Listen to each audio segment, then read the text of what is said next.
ലീഗിന്റെയും youth ലീഗിന്റെയും തട്ടിപ്പുകളിൽപ്പെട്ട് പ്രതിസന്ധിയിലാകുമോ Congress എന്നതിപ്പോൾ വളരെ പ്രസക്തമായൊരു ചോദ്യമാണ്. മുസ്ലിം ലീഗിന് പങ്കുള്ള തട്ടിപ്പിന്റെ വിവരങ്ങളാണ് കഴിഞ്ഞ ദിവസങ്ങളിൽ പുറത്തുവന്നത്. മുണ്ടക്കൈ ഉരുൾപൊട്ടലിൽ രക്ഷാപ്രവർത്തനങ്ങൾക്കായി സമാഹരിച്ച തുക യൂത്ത് ലീഗ് നേതാക്കൾ തട്ടിയെന്ന പരാതി ഒരു വശത്ത് ഉയർന്നു കേൾക്കുമ്പോൾ മറ്റൊരു വശത്ത് മുസ്ലിം ലീഗ് നേതാക്കൾ ഉൾപ്പെട്ട സംഘം ധനകാര്യ സ്ഥാപനങ്ങളിൽ നടത്തിയ തട്ടിപ്പ് വിവരങ്ങളാണ് പുറത്തുവരുന്നത്.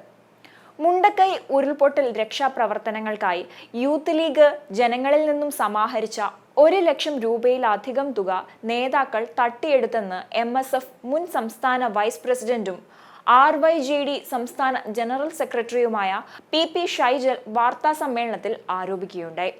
തിരിച്ചറിയാത്ത മൃതദേഹങ്ങൾ പുത്തുമലയിൽ സംസ്കരിക്കുന്നതിനായി യൂത്ത് ലീഗ് സംസ്ഥാന പ്രസിഡന്റ് മുനവർ അലി ശിഹാബ് തങ്ങൾ ജില്ലയിലെ നേതാക്കൾക്ക് നൽകിയ തുകയാണ് വെട്ടിച്ചത്. യൂത്ത് ലീഗ് സംസ്ഥാന ട്രഷറർ P ഇസ്മായിൽ, ജില്ലാ പ്രസിഡന്റായ PM നവാസ് എന്നിവരാണ് പണം തട്ടിയതെന്നും ഷൈജൽ ആരോപിച്ചു. സാമ്പത്തിക ക്രമക്കേടുമായി ബന്ധപ്പെട്ട് യൂത്ത് ലീഗ് വയനാട് ജില്ലാ ജനറൽ സെക്രട്ടറി CH ഫസൽ സംസ്ഥാന നേതൃത്വത്തിന് പരാതിയും നൽകിയിട്ടുണ്ട്. ആവശ്യമെങ്കിൽ പരാതി പുറത്തുവിടുമെന്നും അറിയിച്ചിരിക്കുന്നു. ദുരന്തമുഖത്ത് മൃതദേഹങ്ങളുടെ സംസ്കാരത്തിനായി നൽകിയ തുകയിൽ പോലും തട്ടിപ്പ് നടത്തിയ യൂത്ത് ലീഗ് നേതാക്കൾക്കെതിരെ മുസ്ലിം ലീഗ് നടപടിയെടുക്കണമെന്നും ഷൈജൽ ആവശ്യപ്പെട്ടു. അതേസമയം KSFE വളാഞ്ചേരി ശാഖയിൽ മുക്കുപണ്ടം പണയം വെച്ച് പണം തട്ടിയ മുസ്ലിം ലീഗ് നേതാക്കൾ ഉൾപ്പെട്ട സംഘം മറ്റ് ധനകാര്യ സ്ഥാപനത്തിലും സമാന തട്ടിപ്പ് നടത്തിയതായ വിവരങ്ങൾ പുറത്തുവരുന്നുണ്ട്. അറസ്റ്റിലായ പ്രതികളെ ചോദ്യം ചെയ്യുന്നതിലൂടെ കൂടുതൽ വിവരം ലഭിക്കുമെന്ന പ്രതീക്ഷയിലാണ് അന്വേഷണ സംഘം.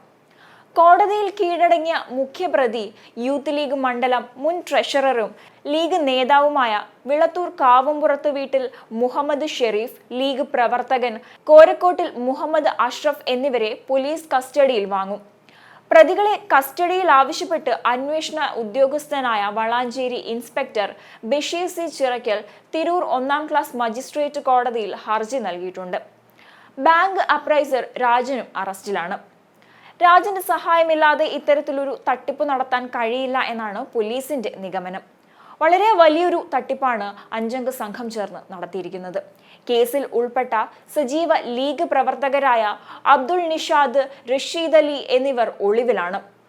വളാഞ്ചേരി KSFE ബ്രാഞ്ചിൽ 79 അക്കൗണ്ടുകളിലൂടെ 16 കിലോയോളം മുക്കുപണ്ടം പണയം വെച്ചാണ് യൂത്ത് ലീഗ് നേതാക്കൾ ഉൾപ്പെട്ട സംഘം 7 കോടിയോളം രൂപ തട്ടിയത്.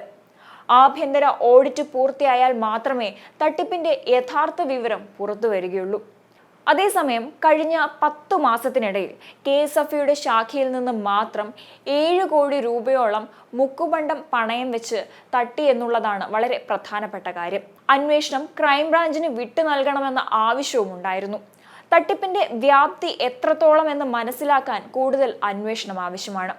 എന്തായാലും ഇപ്പോൾ പറഞ്ഞ ഈ തട്ടിപ്പുകളിലെല്ലാം ലീഗിന്റെ പങ്കുള്ളത് കോൺഗ്രസ് വളരെയധികം ശ്രദ്ധ ചെലുത്തേണ്ട ഒരു വിഷയമാണ്.